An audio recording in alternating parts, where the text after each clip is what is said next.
Bienvenue, mesdames et messieurs, dans Politicien, votre rendez-vous politique. Jamais des élections législatives n'ont autant déchaîné des passions au Sénégal. Le pays s'apprête en effet à élire le 30 juillet 2017 165 députés sur 47 listes, et ce pour un mandat de 5 ans. Des législatives qui interviennent un peu plus d'un an après le référendum de mars 2016. Alors, quels en sont les enjeux véritables? Pour en parler, j'ai avec moi 3 Sénégalais. Monsieur Moustapha Dramé, vous êtes le secrétaire général de Réumi, un parti d'opposition sénégalais, le parti de l'opposant Idrissa Seck. Vous êtes membre de la coalition Manko Tahaou Sénégal. Merci, monsieur Dramé, d'avoir accepté notre invitation. Merci de me recevoir. Sidi Fall, vous êtes le coordonnateur du Front patriotique pour la défense de la République, FDPR, un front affilié au PDS, le parti de l'ancien président Abdoulaye Wade. Vous êtes membre de la coalition Manko Watou Sénégal. Merci Sidi Fall d'avoir accepté notre invitation. Merci Michel Togbe de m'avoir invité. Émile Bahoum, vous êtes le responsable du pôle relations presse et porte-parole, membre de la coalition Benno Bokk Yaka, membre de l'APR, le parti présidentiel. Merci, monsieur Bahoum, d'avoir accepté notre invitation. Merci de nous avoir invités. Ils s'appellent Abdoulaye Wade et Khalifa Sall. L'un est ancien président de la République et âgé de 91 ans. L'autre croupit en prison pour détournement présumé de fonds publics. Mais les deux entendent rendre le Sénégal ingouvernable pour le président Macky Sall en raflant la majorité des sièges. Le président Macky Sall qui, lui, joue gros à l'occasion des prochaines législatives prévues pour le 30 juillet 2017. C'est un sujet de la rédaction signé Ibrahima Dioumaba. Lancée le 9 juillet 2017, la campagne pour les élections législatives bat son plein au Sénégal. Entre visites de proximité, meetings et caravanes, les candidats et leurs équipes rivalisent d'ardeur dans la mobilisation. À son arrivée à Dakar lundi 10 juillet 2017, l'ancien président Abdoulaye Wade, tête de liste de la coalition dite gagnante Watou Sénégal, a démarré sa campagne par sa traditionnelle marche bleue. Cependant, les observateurs sont nombreux à s'interroger sur sa longévité politique. À 91 ans, le pape du Sopi reste toujours en verve. Wade, tête de liste, donne un nouveau souffle au PDS, à cette coalition dont le PDS est le principal parti. Et comme on le voit, quand Wade n'est pas là, quand Wade prend ses distances, le PDS est comme dans une léthargie. Abdoulaye Wade, quand même, c'est quelqu'un qui est passionné de politique, qui aime ça, qui ne fait que ça. Et donc cette longévité s'explique d'une certaine façon par le fait que le PDS n'a jamais su créer en son sein des leaders forts en dehors d'Abdoulaye Wade. C'est peut-être fait à dessein par Abdoulaye Wade lui-même. Incarcéré pour une affaire présumée de détournement de fonds publics au mois de mars 2017, le maire de Dakar, Khalifa Ababacar Sall, tête de liste de la coalition Manko Tahaou Sénégal, bat campagne depuis sa cellule de Rebeuss. En attendant que la Cour suprême se prononce le 20 juillet sur sa remise en liberté sous caution, l'ancien ministre du Commerce compte sur ses partisans pour assurer l'animation de la campagne électorale. Même s'il est en prison, la liste qu'il dirige, la coalition dont il est tête de liste, a quand même de fortes chances de faire d'assez bons résultats. Je pense que la bataille de Dakar va être très compliquée et l'enjeu, justement, c'est de savoir si la coalition du pouvoir, Benno Bokk Yaka, pourra battre Khalifa ou pas. Parce que je pense que quand même, quoi qu'il arrive, Khalifa part avec une longueur d'avance sur Dakar. Le fait que Khalifa soit en prison et qu'il ne puisse pas battre campagne peut aussi jouer. Les personnalités de ceux qui sont investis tête de liste à Dakar aussi, cela aussi peut jouer. Les élections du 30 juillet revêtent plusieurs symboliques. Elles font suite à la réforme de la Constitution par voie référendaire. Les députés passeront de 150 à 165, soit 15 députés de plus pour les Sénégalais de l'extérieur. Il faut rappeler qu'en 2012, la coalition de la majorité présidentielle Benno Bokk Yaka avait investi le maire de Mermoz Sacré-Cœur, Barthélémy Diaz, alors qu'il était emprisonné pour une affaire de meurtre. Sidi Fall, vous appartenez à la même coalition que l'ancien président Abdoulaye Wade. On a vu son retour en grande pompe le lundi 10 juillet dernier à Dakar. Pourquoi cherche-t-on à être député quand on a 91 ans et qu'on a été président de la République? Merci, M. Togbé. Abdoulaye Wade, au fait, son retour ne signifie pas qu'il souhaite être député à l'Assemblée nationale. Abdoulaye Wade répond aujourd'hui... Tête de liste. Oui, tout à fait, mais c'est pour, au fait, apporter son soutien politique à la jeunesse sénégalaise, à l'opinion sénégalaise et bref à toute la classe politique sénégalaise aujourd'hui qui a été brutalisée durant les 5 années de Macky Sall par interdiction de manifestations, arrestations arbitraires, etc., etc. Que répondez-vous à Sidi Fall qui dit que pendant les 5 dernières années, le président Macky Sall, c'est vous qui le représentez à cette table, a brutalisé les Sénégalais et le président Abdoulaye Wade, l'ancien président Abdoulaye Wade, dit effectivement revenir au Sénégal pour apporter des solutions aux difficultés des Sénégalais. Que répondez-vous à ça? À propos de ce que Sidi vient de dire, c'est archi faux. Macky Sall, le président Macky Sall, il est là pour apporter des solutions à notre jeunesse. Et ce que je lui dirais, Wade n'a pas simplement brutalisé la jeunesse, il les a tués. On s'en souvient lors des dernières élections. Une dizaine de morts a été dénombrée à cause de l'entêtement d'Abdoulaye Wade à tripatouiller notre constitution. Abdoulaye Wade, après 12 ans, n'a pas pu apporter de solutions. Il est investi tête de liste, non pas pour apporter des solutions, mais pour concrétiser un vieux projet concernant la dévolution monarchique. Il veut protéger son fils. C'est ça la vérité et il faut le dire aux Sénégalais. Vous pensez que du président Macky Sall et du président Abdoulaye Wade, celui qui brutalise ou qui a brutalisé la jeunesse sénégalaise, c'est plutôt le président Abdoulaye Wade? Pire que brutaliser, j'ai dit, il a tué des jeunes. Il a tué des jeunes. Brutaliser, c'est un mot assez léger pour caractériser l'attitude de l'ancien président de la République par rapport à la jeunesse. Et mieux, l'autre aspect de sa motivation, c'est un esprit revanchard. Il gagnerait aujourd'hui à se retirer et à être comme un conseiller par rapport aux affaires de la République. On l'a vu, des Sénégalais, et pas milliers, sont allés l'accueillir en triomphe à son retour le lundi 10 juillet dernier. Peut-être ils sont amnésiques. Ah, vous pensez que vos compatriotes qui sont allés accueillir l'ancien président Abdoulaye Wade sont amnésiques? Abdoulaye Wade, aujourd'hui, ne mérite pas un accueil qui soulève une certaine liesse. Non, au regard de son bilan, objectivement, rien ne devrait pouvoir susciter, pousser les Sénégalais à sortir pour l'accueillir. C'est dommage. Moustapha Dramé.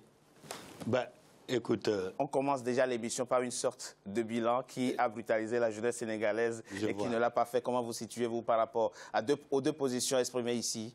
Je suis agréablement surpris et en même temps, je suis bien surpris par ce qu'il vient de dire. Parce que dès l'instant où on a constaté que quelqu'un a brutalisé un peuple, faudrait-il venir au pouvoir pour faire pire que cette personne-là? Si telle est la politique de Macky Sall, ça veut dire que dans ce cas, il n'a rien appris de ce que des résultats ou même de l'héritage que Wade a laissé. Donc là, c'est contradictoire, premier point.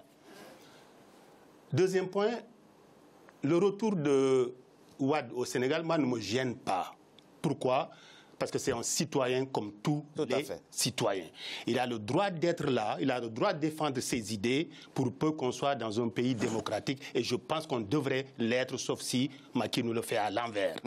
Mais dans ces conditions, des deux choses l'une.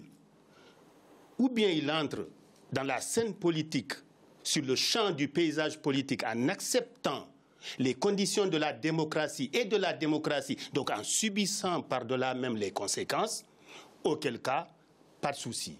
Sinon, on considérerait la situation juste comme il l'a dit pour sauver son fils, ou alors on entre dans le cadre de la gérontocratie au lieu de la démocratie. En tout cas, on ne fera pas de procès d'intention ici, vous l'avez dit, et c'est tout à fait juste ce que vous dites. Le président Abdoulaye Wade est un citoyen sénégalais, il est éligible, il est électeur, il a le droit d'être élu et d'élire et d'être candidat. 91 ans, il a l'habitude lui-même de dire que la vieillesse n'est pas une maladie, donc il est dans ses droits civiques en se portant candidat. Oui, vous voulez répondre très rapidement à ça? Je voulais juste faire une précision par rapport à l'arrivée du président Abdoulaye Wade. À 91 ans, il a été accueilli. Sur les 6 millions de Sénégalais inscrits sur les listes électorales, les 3 millions étaient de l'aéroport à son siège du parti. Bon, ça prouve aujourd'hui... 3 millions, on ne sait pas. Hein. Absolument, les vidéos sont là. Vous avez pu dénombrer 3 millions de Sénégalais qui sont allés... Il faut lire, je pense que qui sont allés tout est là. rencontrer le président. Alors, M. Dramé, vous représentez aussi à cette table une coalition à laquelle appartient Khalifa Sall, qui est aujourd'hui en prison pour détournement présumé de fonds publics. Il fait campagne depuis sa cellule. Ce sont les deux personnalités que nous avons citées dans l'élément qui est passé. Pourquoi est-il candidat alors qu'il est mis en cause par la justice, même s'il n'est pas condamné? Est-ce que ce n'est pas plus simple pour lui d'être libre de tout engagement politique pour mieux se défendre? La meilleure des solutions aurait été d'être libre pour mener campagne, pour être élu et pour servir son peuple. Oui, ça c'était l'idéal. L'idéal. Oui. Bon. Mais nous connaissons maintenant, depuis qu'il est au pouvoir, le mode de fonctionnement de Macky Sall. Tout ce qui gêne est mis dans un sac. Pourquoi vous dites ça? Pourquoi? Parce que c'est la réalité. Les faits parlent à notre place. Ce que je suis en train de dire, ce n'est pas une idéologie, c'est des faits concrets. Quand on regarde, quand il est arrivé au pouvoir, il nous a étalé la belle cuisine de la bonne gouvernance. La justice pour tous. Le pays avant la patrie, ainsi de suite, ainsi de suite. Mais de là à aujourd'hui, quels sont les gens qu'il a mis en prison? Quels sont les gens qu'il a mis en prison? Sur les 25 personnes a priori citées, il n'y a que les gens de l'opposition. Et Khalifa Sall est un opposant très important pour lui. Parce qu'il a dit récemment, je termine juste, il a dit récemment que perdre Dakar face à un prisonnier, ce serait la plus grande des hontes pour son parti. Vous imaginez le fond d'une telle phrase? Monsieur Dramé, vous êtes en train de nous expliquer à cette table et devant les Sénégalais qui nous suivent que la justice sénégalaise est aux ordres du président Macky Sall. Je le dis et je le dirai, et je ne le dis pas de façon biaisée, je ne le dis pas devant les Sénégalais, je le dis devant le monde entier. Et je prends mes responsabilités parce que tout ce qui se passe de façon judiciaire, de façon juridique, le problème qu'il y a entre l'exécutif et le judiciaire au Sénégal, tout le monde est au courant. Vous allez dans le village le plus lointain du Sénégal, qui ne sont même pas au courant de ce que c'est les lois du peuple.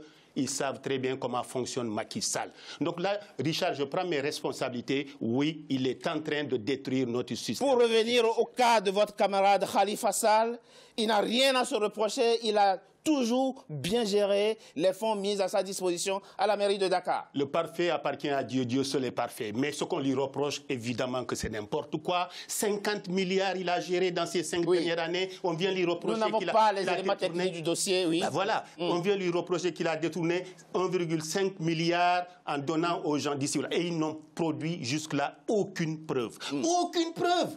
Aucune preuve jusqu'à présent, nous n'avons sur le plateau. Donc, allez, il faut arrêter un peu. Monsieur Barou, très rapidement, on l'a vu, Monsieur Dramé, votre compatriote dit à cette table que le président Macky Sall instrumentalise la justice de votre pays, que la plupart des personnes, des responsables politiques qui sont aujourd'hui incarcérés le sont en raison de leur appartenance politique. Que répondez-vous à ça, très rapidement? Très rapidement. Oui, s'il vous plaît. Il ne faut pas chercher de midi à 14 heures, c'est archi faux. Ce n'est que de la diffamation.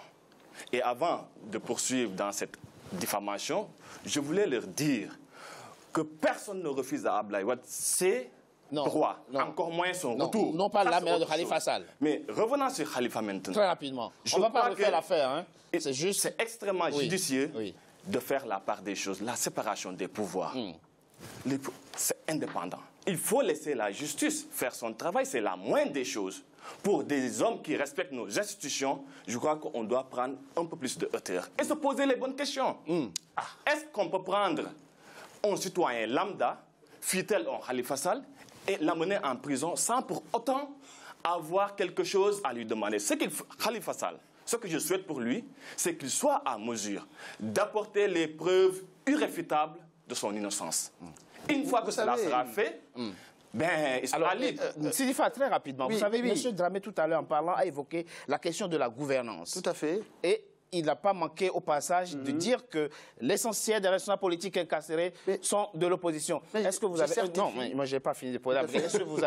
Est-ce que vous avez un dossier contre le président Macky Sall aujourd'hui qui pourrait témoigner de sa mauvaise gouvernance? Un dossier? Absolument. De détournement? De détournement de deniers publics? Oui. Mais aujourd'hui, l'affaire du gaz au Sénégal, non, le pétrole, oui. Oui. Oui, par exemple, tout ça aujourd'hui constitue au fait un détournement des deniers publics. Macky Sall le sait aujourd'hui. Et qu'au-delà de cela, par rapport à l'affaire Khalifa Sall dont tout à l'heure M. Dramé a fait allusion, Macky Sall a instrumentalisé la justice sénégalaise.